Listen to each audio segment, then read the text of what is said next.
Hey y'all, hey, welcome back to Tomorrow Lynna Designs, where life, grief, and creativity collide. Today we are working on my daughter's senior shirt and graduation shirt for her pictures. And while we work on this, we're going to talk about anticipatory grief. I know y'all like, what? What is that? So there are different types of grief, um, which is why grief is so unique and such a wonderful journey and so personal for each person. You are not going to grieve the same as other people. You're Even if you go through the same thing with someone that someone else has gone through, you two are not going to grieve the same for multiple reasons. And one of those are because of the circumstances. So, case in point, I have a friend who her mother died of cancer. My mother also died, but she died instantly of a stroke. We didn't grieve the same. She got to spend more time with her mom, got to say her goodbyes, and have conversations with her. I didn't get to have that privilege. And so that's where those different types of grief happen. And then also relationship dynamics. You could have a great relationship with someone, and someone else who's in a relationship with that person could have a horrible relationship. So therefore, you two still won't grieve the same because those experiences were different. That love and that connection were different. So one of the things that I got the privilege of going through, and yes, I call it a privilege because it was. I got the privilege of going to anticipatory grief. So knowing that my grandfather was going to possibly die helped me to bond with him, take time and spend with him, do things with him, like just running errands, listening to him talk about how he felt, all of those things. And so with my grandfather died of, he hemorrhaged to death due to complications from a biopsy. My grandfather has had a mass on in his lungs for a very long time, and during that time, his new doctor decided they wanted to do a biopsy. Well, when they did the biopsy, they kind of cut a piece of his lung, a very small piece, but it caused the cancer to spread. He eventually ended up hemorrhaging to death, causing his demise.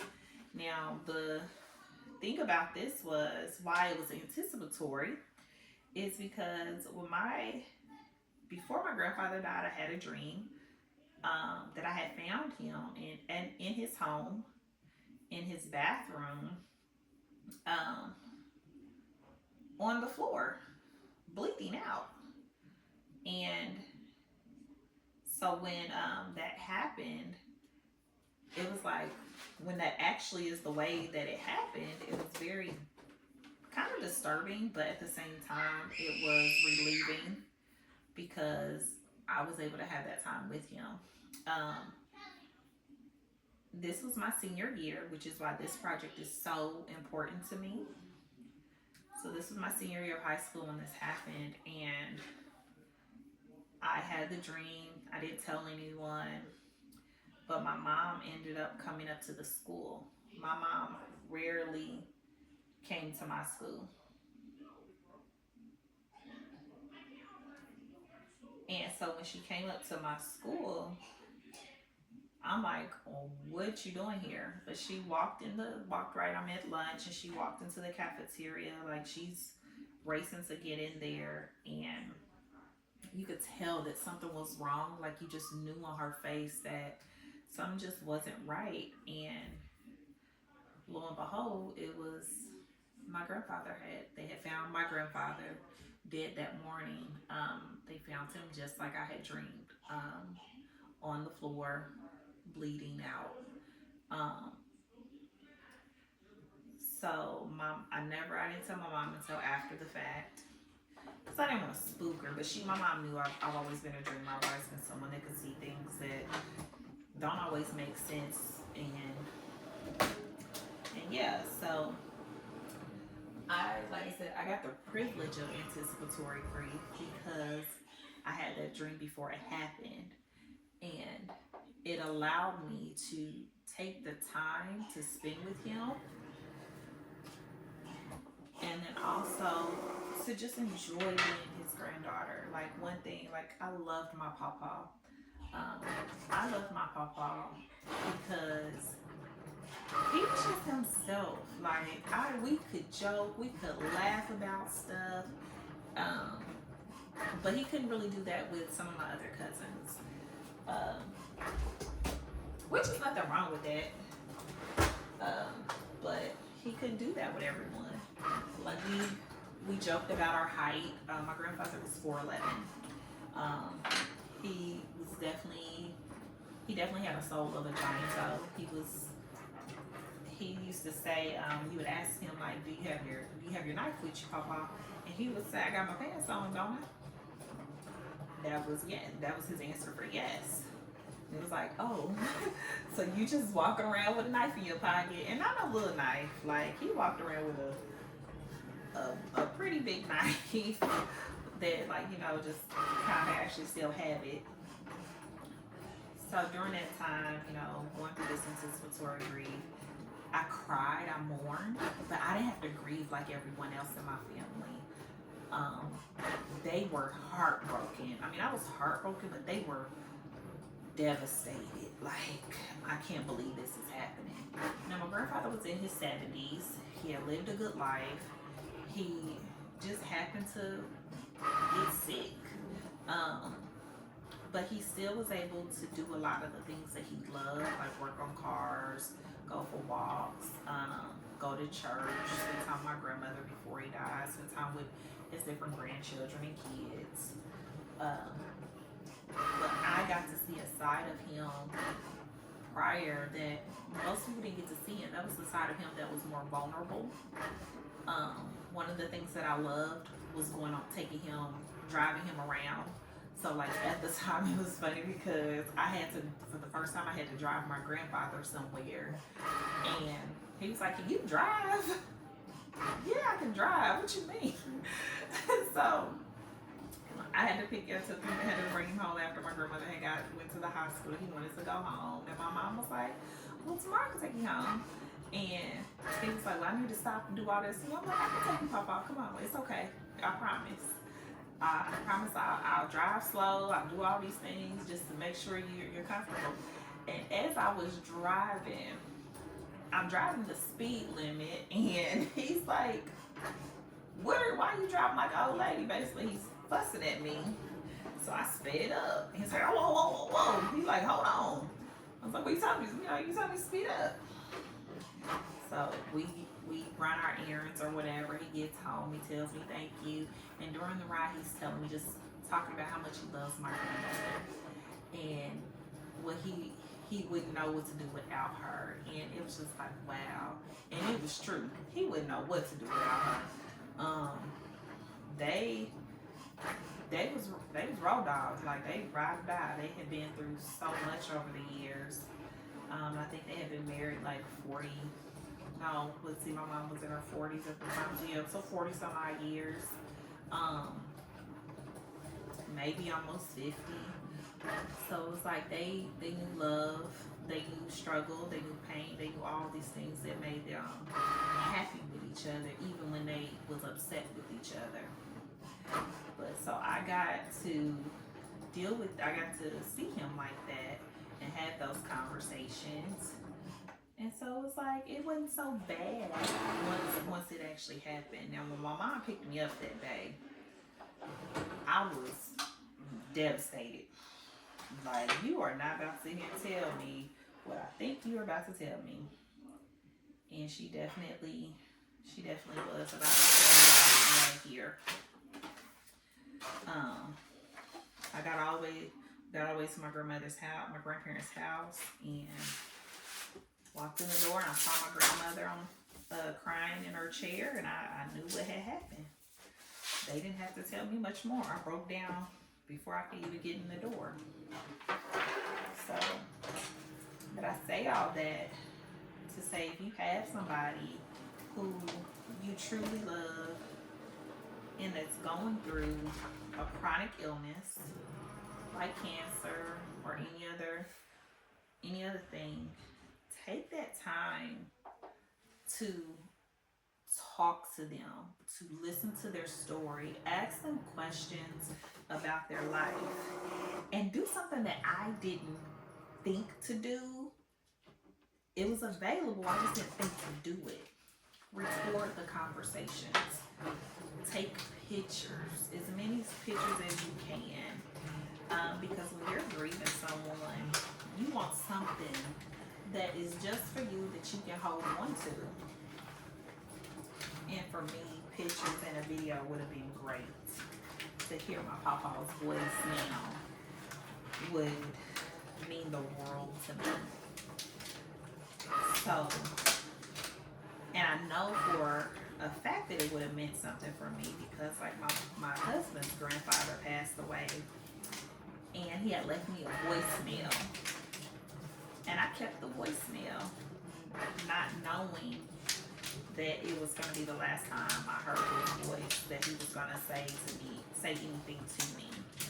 But I just kept that voicemail. I still have it because the wonderful thing about technology, you can save those things and you can put them on keychains. You can create a QR code, whatever you want to do to memorialize your loved one. But I definitely recommend that you do so because of the importance that it will have on you, the impact that it will have on you once they're gone. Alright, so we are going to weed this. I already started. This is the stacked font that's already in Cricut. This font you really have to be careful with because the center of it is not the same as the stacks. So, center of the font, the center piece, this right here, is solid. Where these you need all of that.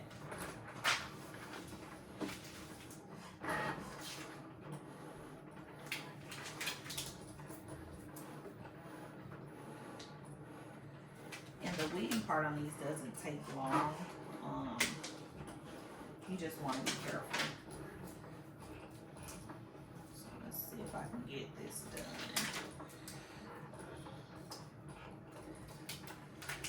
without messing it up. And I am using Caesar's Royal Blue Easy Weed. I really do love Caesar's Easy Weed for projects like this. But I also love Cricut's different HTVs. They got all the patterns and backgrounds and stuff that you can use.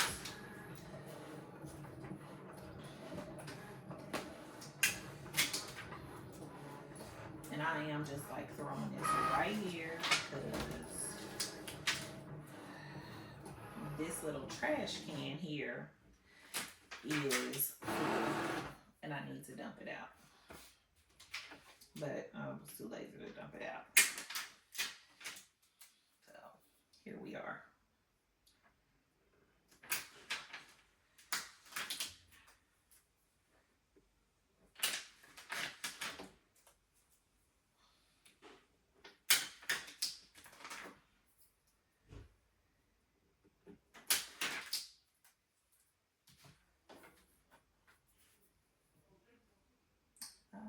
I did not mirror that. Oh my goodness. See, that's why you don't talk when you design, when you crafting. So I'm gonna redo that, which is not a problem because the mega rolls were on sale when I bought these, which I love a good sale. So I'm gonna go ahead and redo that.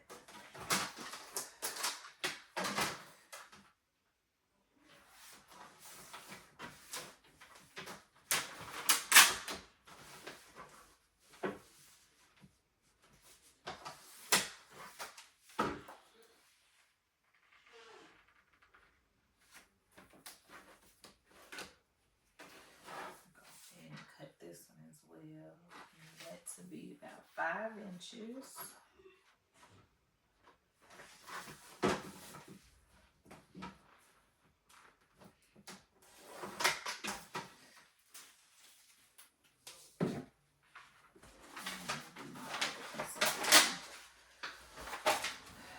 My office is a whole mess, but that's all right.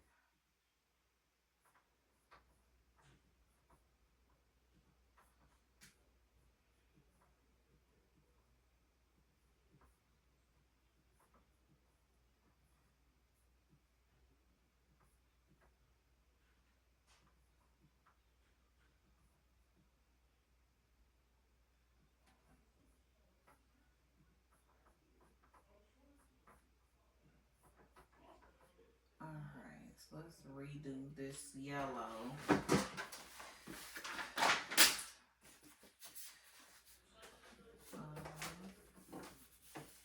Make sure to mirror your projects when you're working with HTV.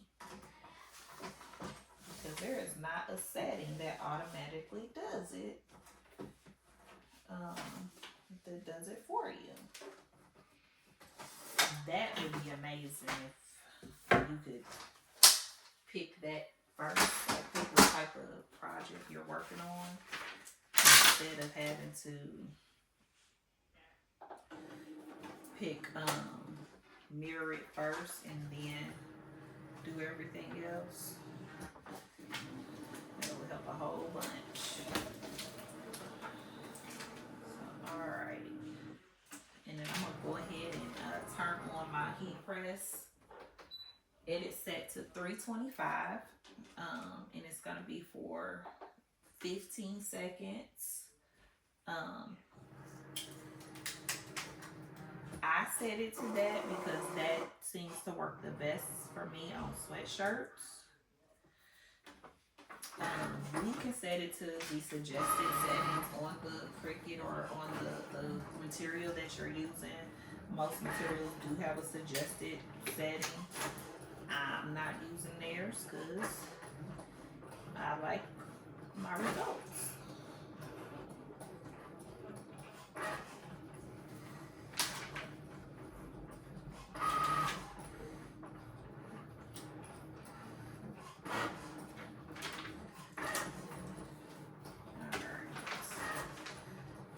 And that don't take much time to heat up, so if you are looking to get one, I definitely suggest this one, the HTVRont Heat Press, the first one. Alright, so here we are. That's that one. So one thing I love to do to make sure that my stuff is even when I put it on my shirt is to cut a little piece, the little corner.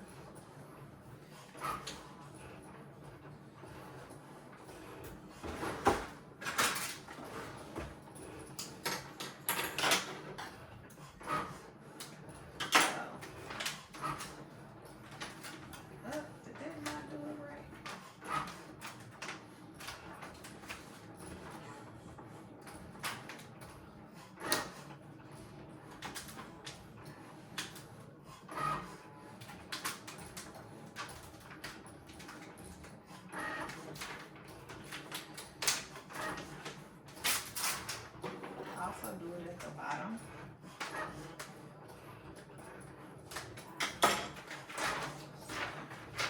There's that. And I'm going to double check to make sure there's no extras in here, like in the S where there's the small pieces.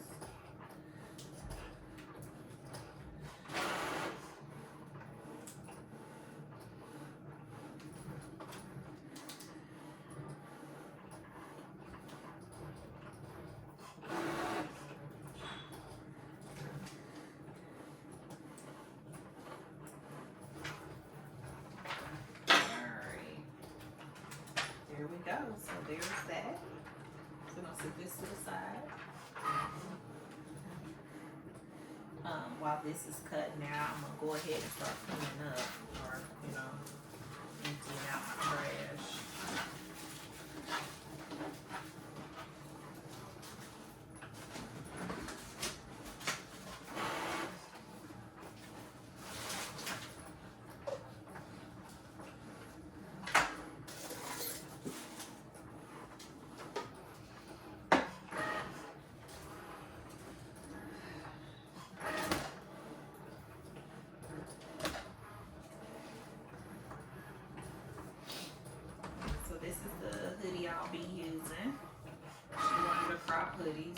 got a crop hoodie.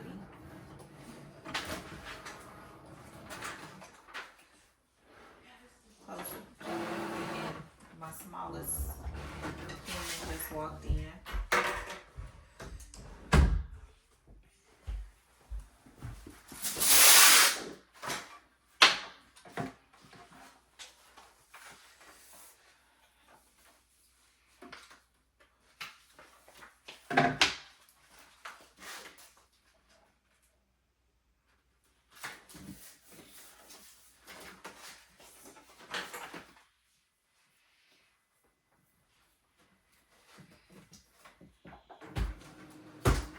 Get out.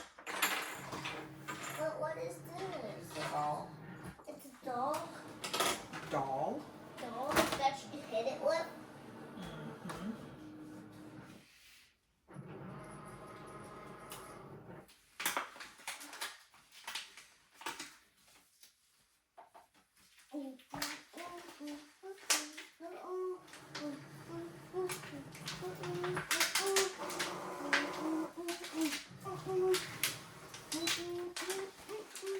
Hello. Right.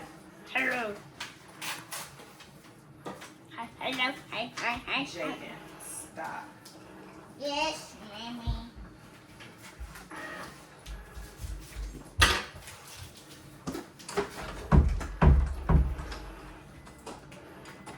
Yes, sir? Get out. Huh?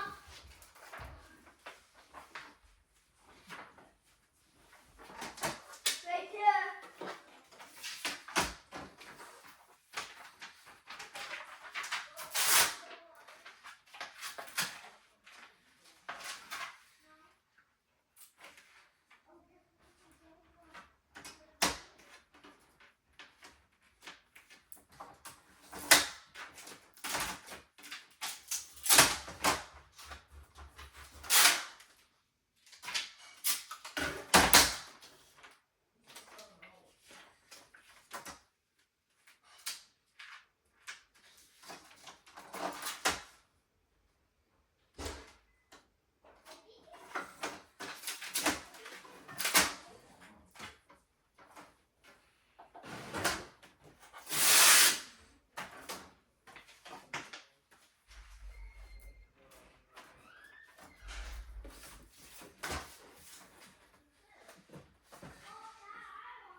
Again, when you're doing the stack font, like this one, be careful. Um,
I'm just double checking to make sure I got all the parts that are supposed to be weeded from this yellow.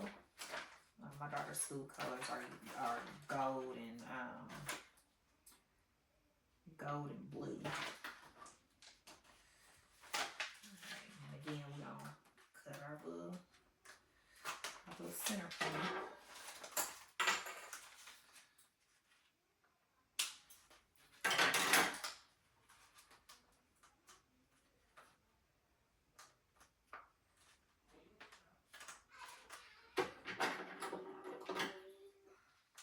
We're gonna be cutting it on this end because I definitely cut that too short.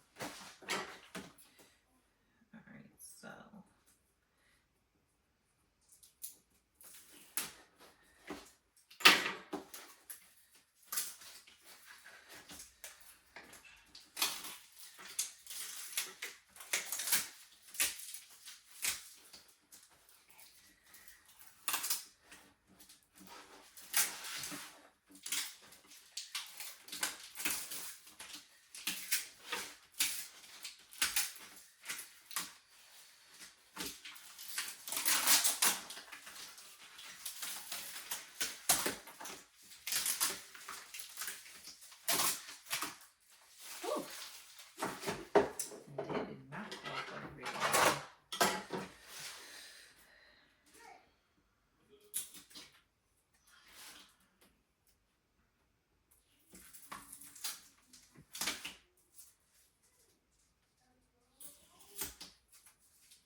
this down.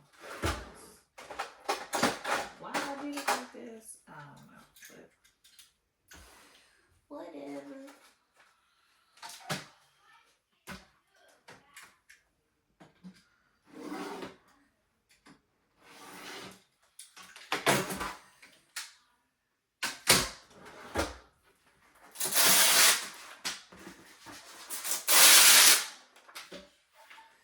Alright, so that's the last that we gotta do.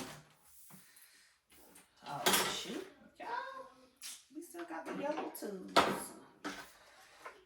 Alright, let me try to cut this on here without ruining it.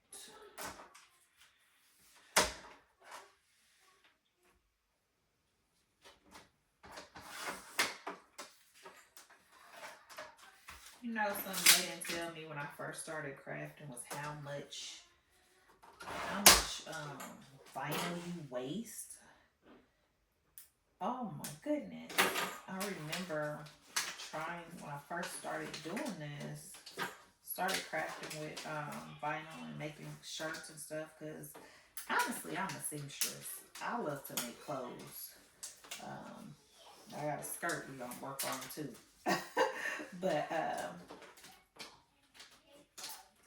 so, you know, with fabric, there's ways to definitely not waste fabric, but you waste fabric here and there. I ain't gonna lie, you're gonna waste some fabric.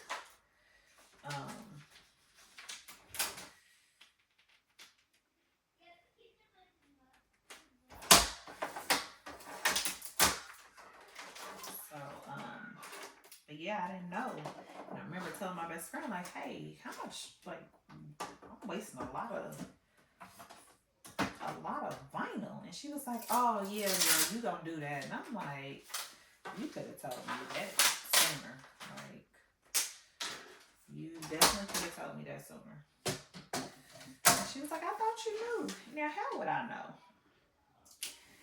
Like, how would I know that I would be wasting so much vinyl doing these projects? And I just started. But the funny thing is, she's had her Cricut way longer than me. Like at least 3 years longer than I had mine. But I was learning different stuff that she hadn't learned. And was teaching her and my other best friend how to do stuff. So now all three of my best friends, I guess I have three. They all came out like the different parts, and that doesn't change. But yeah, so all three of them have Cricuts, and I know how to do more stuff than all three of them combined. Why? Because I'm nosy, and once I find something I like to learn a lot about it, and I like to try stuff. All right. So there we are. We got everything weeded. Now we're gonna start pressing. So we're gonna start with this yellow because this is the base. This is the offset, and then we'll do everything else. So I already pressed this. It already has the crease in the middle. So we're gonna start there. And I'm actually gonna go ahead and put this machine up because I'm done with it. Well, I thought I was. So let's move it to the side.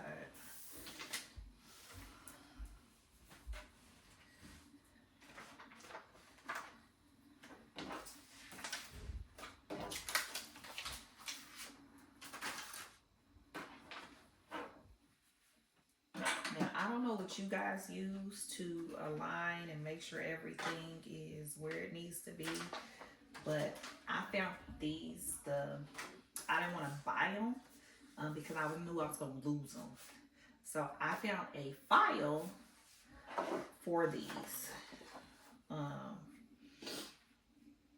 And so I use it. I cut out mine with cardstock when I need them. All right, so that looks good. Now, one thing about the HTVRont heat press, auto heat press, the old one, this thing does not come out as far as you need it to, especially for like hoodies. So you gotta put stuff in backwards. But the new one definitely comes out further. All right.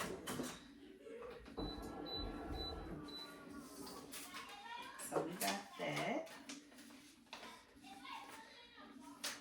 And gotta be careful because these do stick to each other.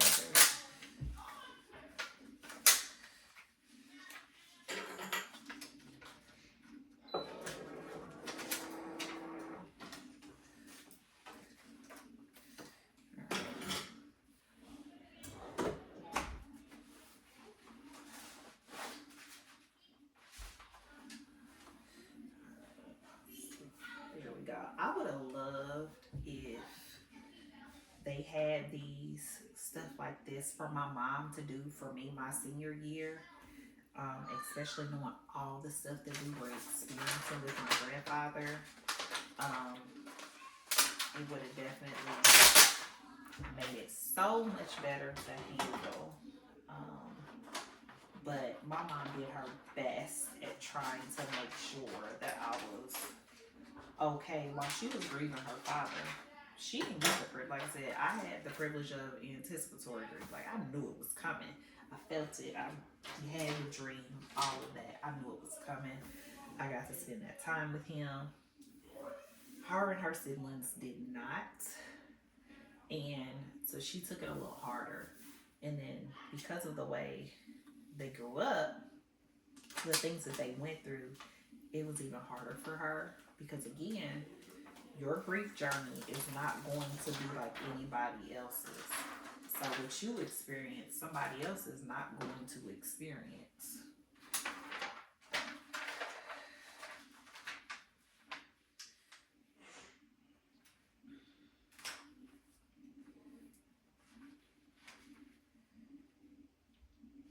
And I gotta get this aligned real good, because on Cricut it looks good, but once you actually get it to where it needs to be on your shirt or project, it's a little harder to work with.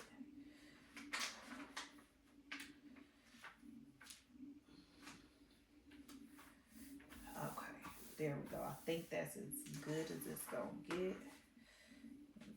Stretch it out.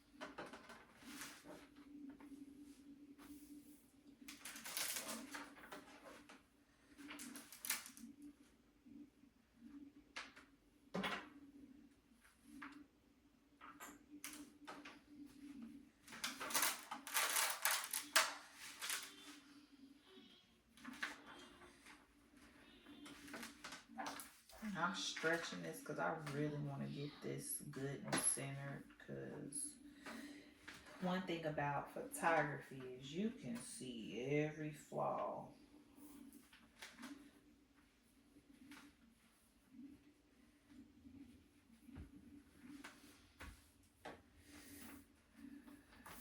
Alright, I think we're there. Then make sure you don't get any of those little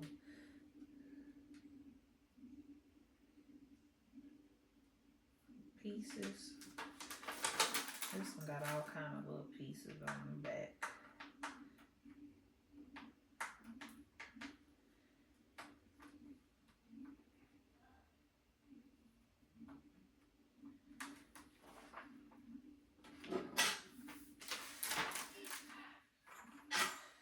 Goodness.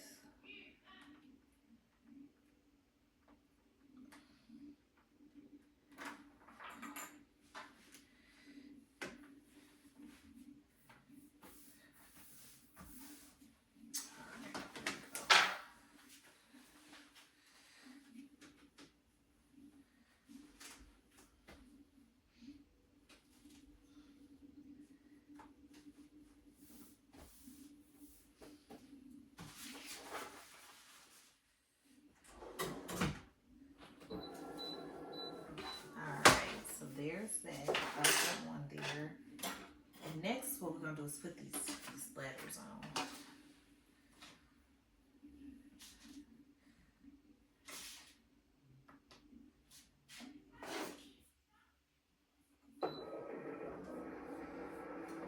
Now I gotta make sure I put these letters on, the numbers I mean, on the right arms. So when it's photographed, they on the right side. Because I would hate for her pictures to show the year is wrong. I would be devastated. And so here's that. I'm gonna let it cool off just a little bit.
my God.